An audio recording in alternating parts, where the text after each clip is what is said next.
'cause I love this land.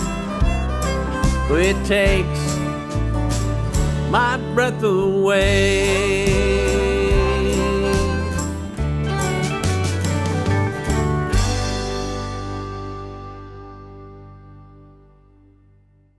Welcome to Texas 10. I'm Melissa. And I'm Steve. And we love everything about Texas. We've been traveling the back roads to see all the county seats.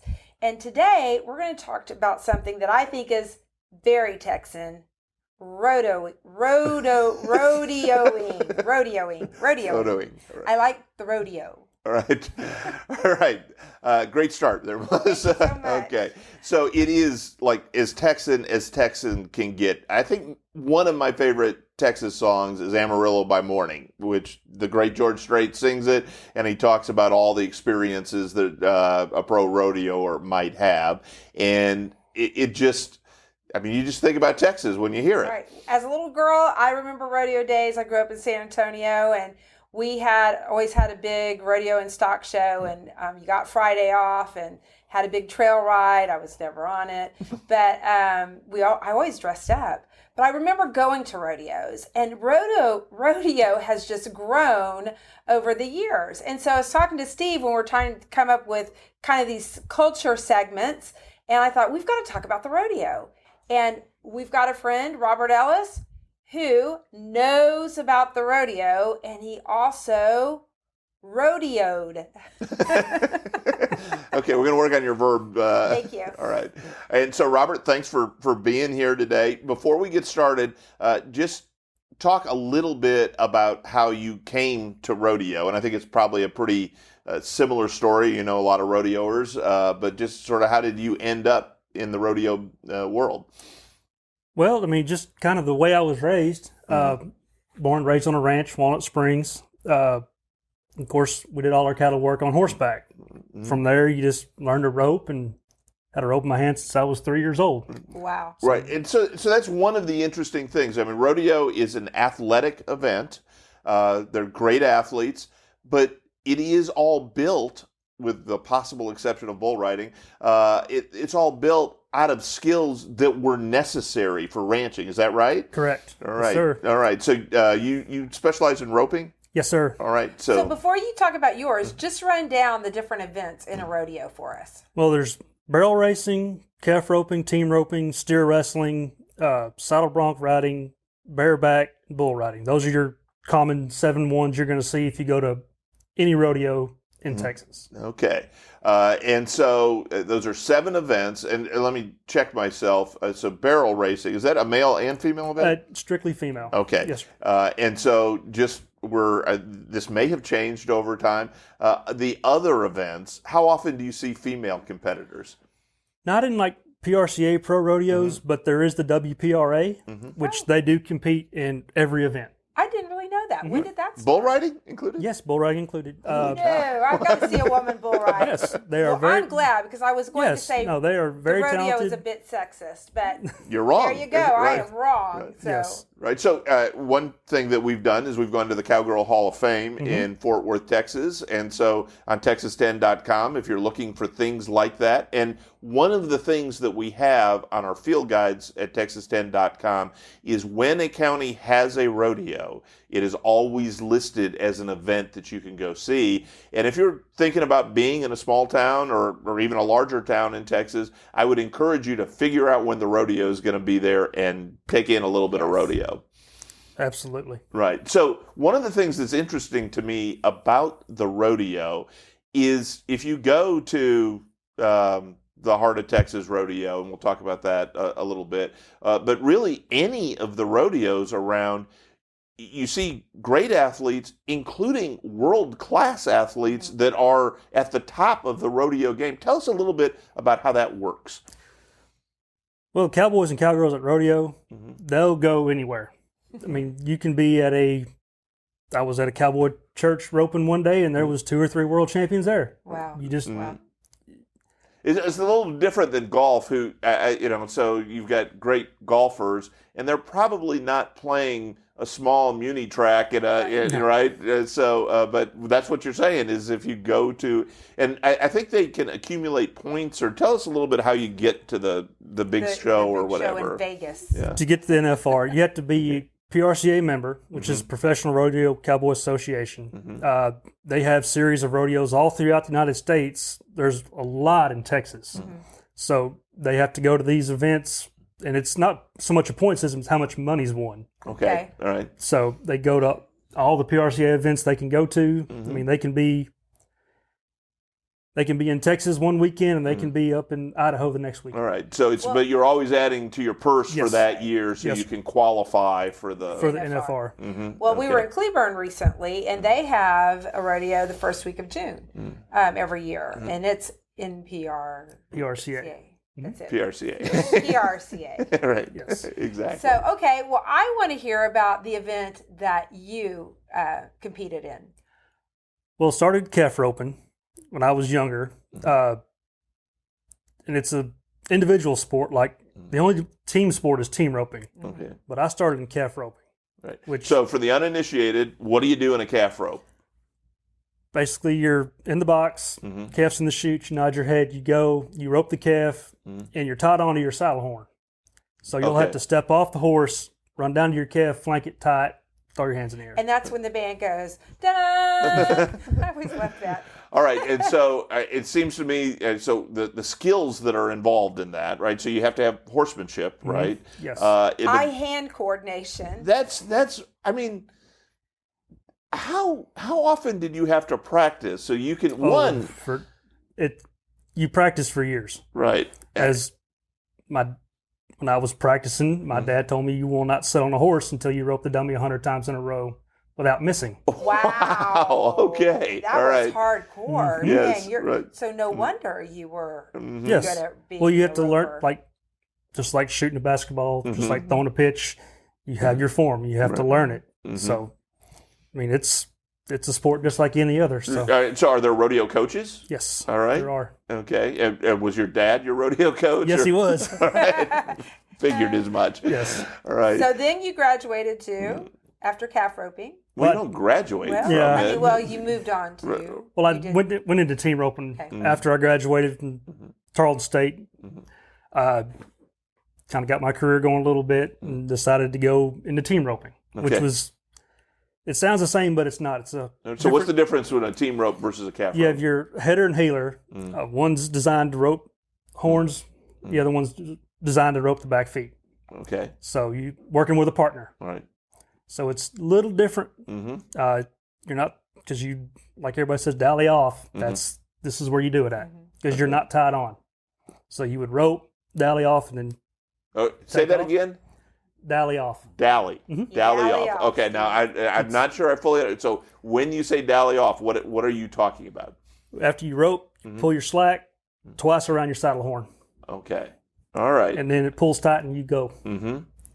So now, do you keep the same partner all the time, or through the season do you mix rope. it up? You mix it up. Well, professionals, yes, there's a team Okay. where they rope together just about all the time.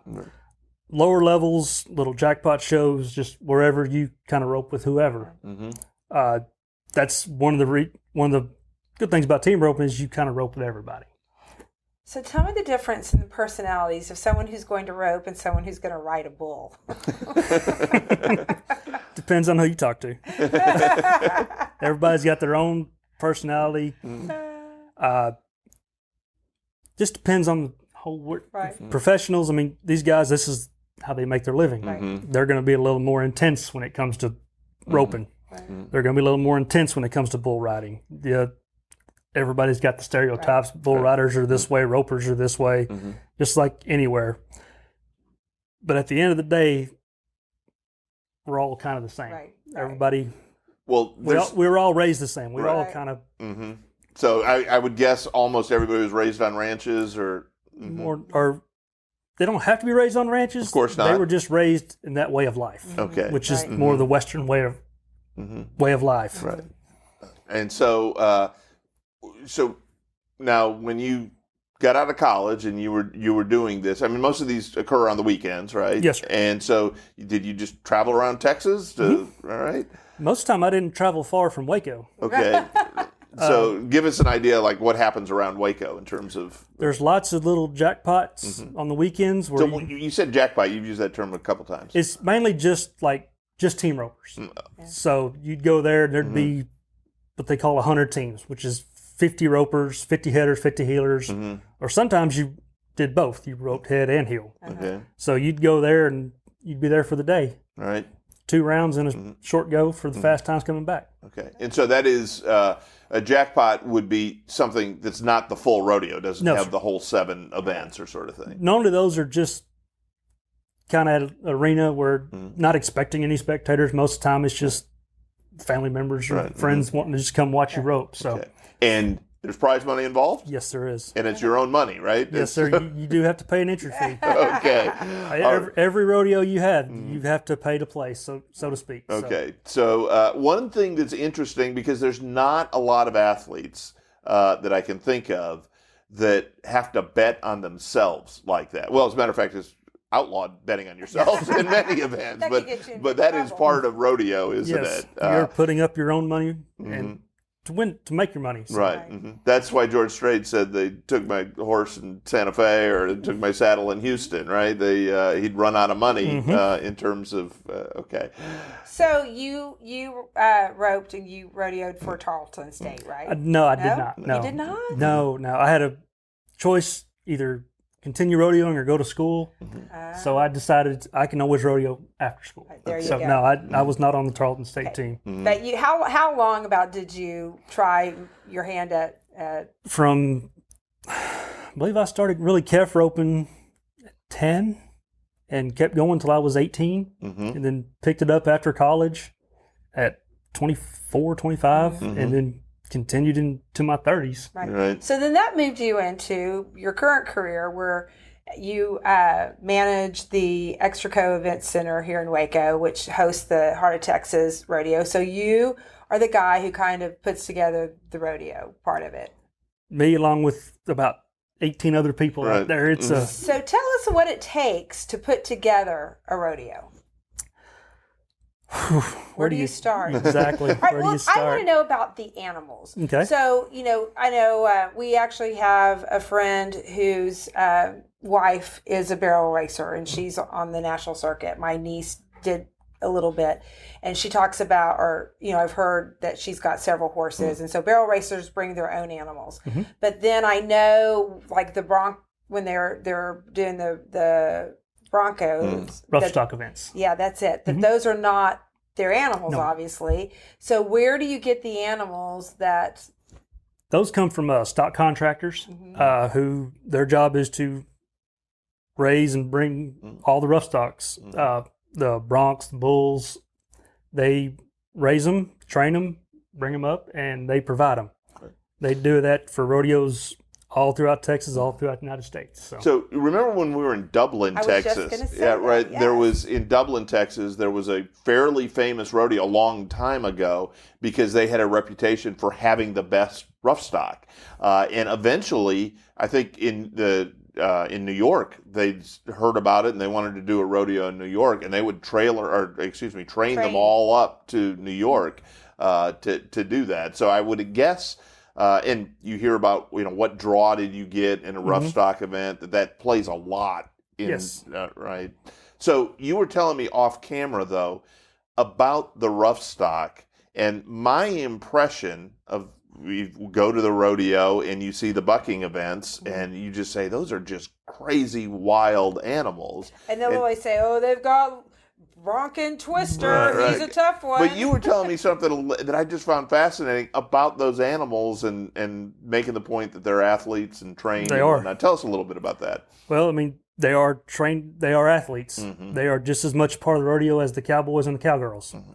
And yes, they come out and for 8 seconds, they're hell on wheels, pardon my Right. language. But that's their job. Okay. And as soon as their flank strap is gone and they come to the back, 9 times out of 10, they're little puppy dogs. See, that shocks me because I just always had the impression that Right. these were wild animals that you had to bust. Right.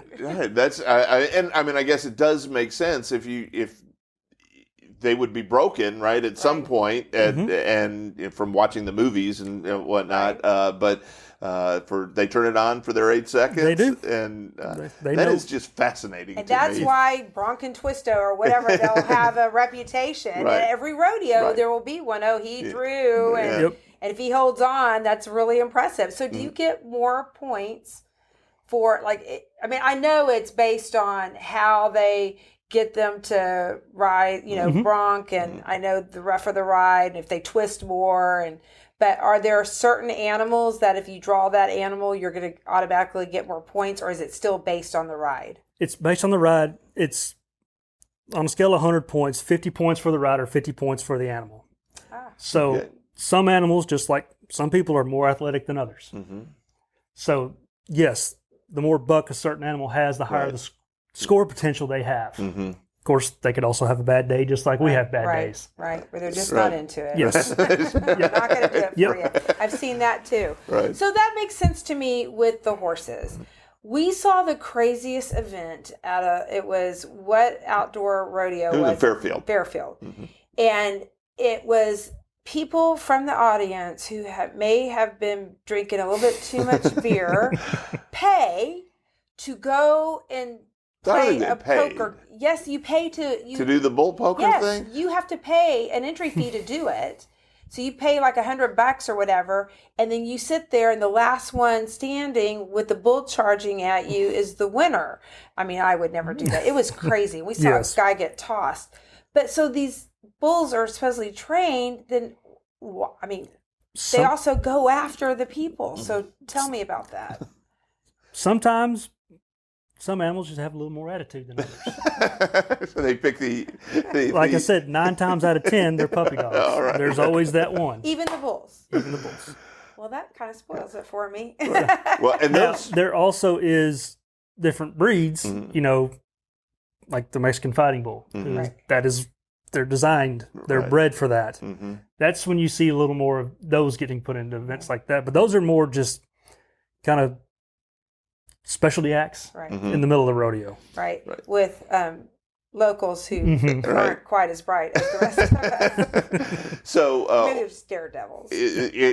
That's a crazy event, especially when you're not trained, right? You're not. Yes. I don't think there's a lot of training that you could have that would make that run fast. right. Well, but then you Hold don't your win. Right? Well, but when you have to run, when you have to throw your cards, you got to run fast. Okay. Tell us a little bit about. So I would assume that as you're putting the Heart of Texas thing together, you got to worry about rodeo clowns too, which is something that I think everybody that's been going to a rodeo appreciates their entertainment value, but it's more than entertainment. Oh, yes. So tell us a little bit about rodeo clowns. Well, not really considered rodeo clowns anymore. They're more what you consider bullfighters. They're there to protect the rider. Right. So anytime you see the bull riders, bull riding happening, you're going to see 2 or 3 bullfighters there. Right.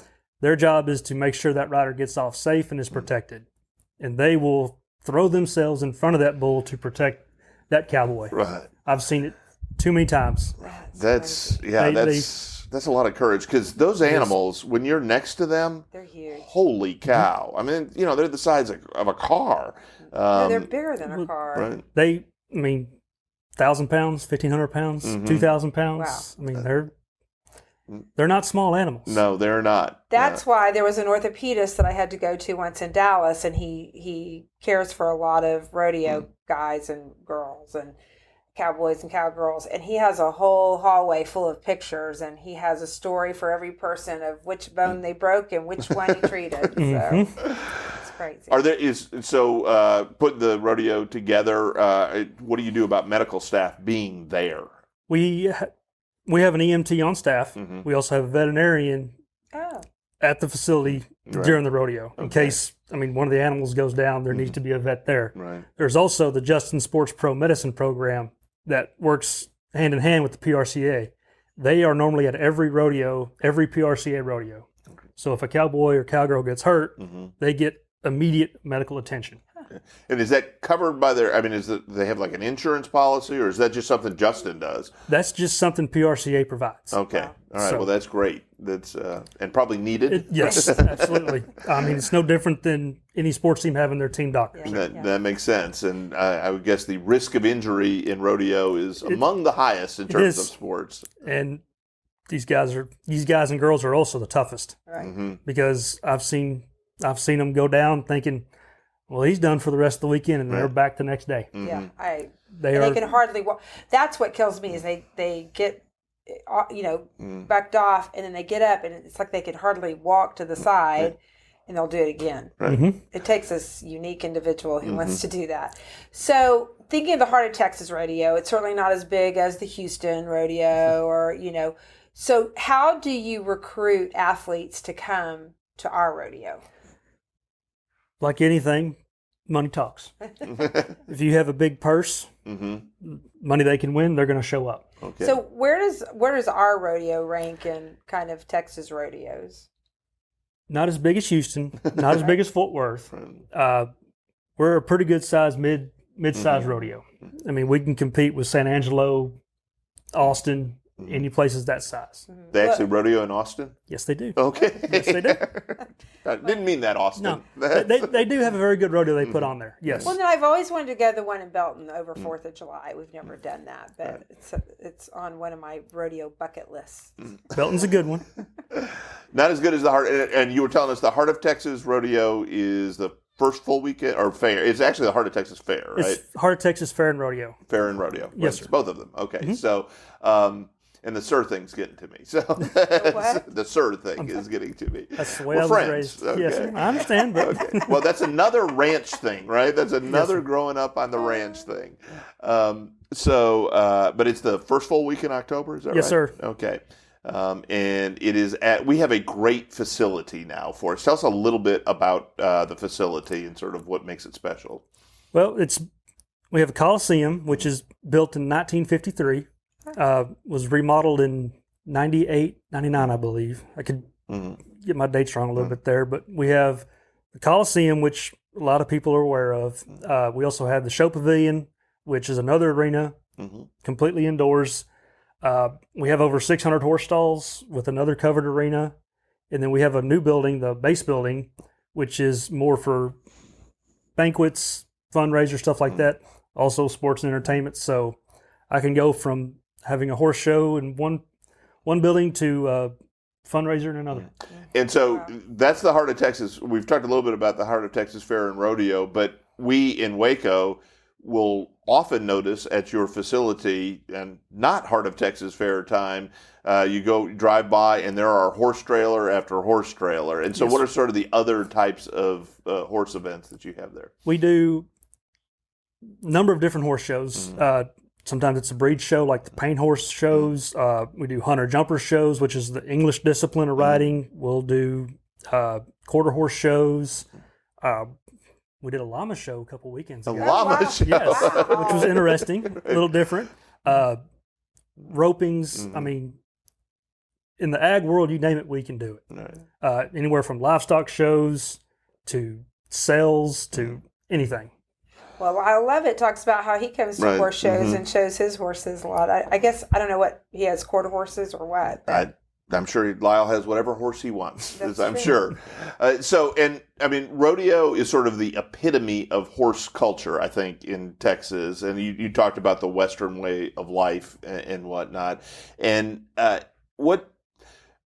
think what's fascinating to people is that it still exists both in terms of entertainment and athletes, and it still exists as part of a working ranch, right? Now, we were talking off camera again, and you sort of talked about ATVs being used a lot for what horses used to be. But is that, there are still people that go get their cattle on horses, Yes, sir. right? Sure is.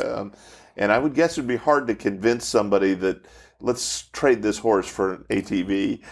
Are you one of those people? I will still go horseback to gather cattle. Okay. Yeah. All right. well, there's a lot to learn about rodeos here in Texas. Well, wait, before you start, right, What? you didn't ask about your favorite event. the Mutton Busters. Oh, I do love the Mutton Busters. In fact, I cannot wait for Scott to get to Mutton Bust. We have a grandson. He's going to be out there, man. Right. So what's mutton busting? That is the best. Mutton busting is where kids 6 and under can ride sheep. Mm-hmm. It's one of the biggest draws during the fair and rodeo. It has its own little arena outside and the stands are packed at every performance. We do 2 a day, and they qualify to the top 10 from those 2 performances will ride in the Coliseum during the rodeo event that evening. Well, I think every child that's age eligible at my school tries to ride a sheep. They do the mutton busting. Well, I think every child in Texas should mutton bust at some point. I mean, we might not all grow up on a ranch and be able to rodeo, but anybody can try mutton busting, yes. right? My son did it. So. Right. He did. All right. So have you had so do you in your backyard have something for Ryan to throw at yet? Yes, I do. Okay, I'm going to come see that. Okay. Can you teach me as a principal just how to, maybe that's what I need to do. There's something to just rope them in. Right. It's an attention getter, that's for sure. So. It might not be wise for me to do, but it could be fun. All right, so a couple more questions about the roping. All right, in a team roping event, what is a good time to finish the roping? Depends on the level you're at. Like anything. What would you be happy with? I'd be happy with anything under 7 seconds. 7 seconds. Wow. It happens so quick. And so if you're in Vegas for the NFR, what are you expecting to see there? Under 4 seconds. 4 seconds. And that is getting out of the gate, getting this is team roping, right? Yes, sir. Okay, so you're getting 2 cowboys to hit at different areas and getting it, to the point where they're throwing their hand up in the air. Well, one's got to rope the head, get it turned. The other one's got to rope the back feet. And once the steer pulls tight for just that long, they drop the flag. Okay. Wow. So, in yes, 4 seconds. Under 4 seconds. That's phenomenal. And so when you talk about athletes, I mean, again, just the quickness, I mean, the quick twitch muscles combined with the hand-eye coordination, that's a pretty phenomenal sort of thing. There's unique individuals, and I guess that's any great athlete is a unique individual. But like you said, it takes forever to hone that skill on top of it. That's when you see them roping that quick. That's years and years of practice. Right. That's hours and hours in the practice pen. That's years on the dummy. Right. Yeah. And of course, you also have to include the horses in this. Right. They're athletes too. Right. They have to get you in the right spot, and they're trained to do that as well. So. Wow. Well, so when you go to texas10.com, which I'm sure you will after all of this exciting information, make sure you check out the rodeo listing and the things to do for whatever town you're in, because there's nothing like a Saturday afternoon or evening at a Texas rodeo. It is just a ton of fun. From the mutton busting to the roping to the barrel racing to the crazy people on the bull rides, it's just a great atmosphere. And it's always fun to go to a big rodeo, but I think the little small town rodeos are even more fun. It's great. So I hope you'll keep joining us here at texas10.com. Oh, no, just at Texas 10. Then I hope you go to texas10.com to see all the fun things you can do right here in our great state of Texas. And if you're in Waco, the first weekend of October, come see what Robert's done at the Heart of Texas Fair and Rodeo. Thanks so much. Thank y'all. About you, and I love this land. Oh, it takes my breath away. From the Palo Duro to the Gulf Coast Plain, from the heart of the hill country to the piney wood shade. I love this land. It takes my breath away.